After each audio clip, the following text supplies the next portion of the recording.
তো ফ্রেন্ডস দেখো আমাদের প্যান্ডেল প্রায় কমপ্লিটের পথে। এই যে এখানটা আমার পুকুরের উপরে প্যান্ডেল হয়েছে, এটা তোমাদের পরে বলবো, আগে ফিনিশিং হোক।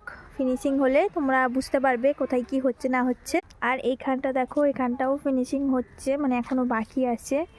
এই জায়গাটা করে তোমাদের বলেছিলাম যে হবে, সেটা এই দেখো তোমাদের দেখিয়ে দিই একটু। এই যে ভিতরটা, এই ভিতরটা এরকম, মানে আরও ডেকোরেশন হবে, সেটা এখনও বাকি আছে। উপরটা এরকম করা আছে, এই পার্টটা এখনও কাজ বাকি রয়ে গেছে, এইটুকুনিটা এখনও বাকি, আর এই পোর্শনটাকুনি হয়ে গেছে।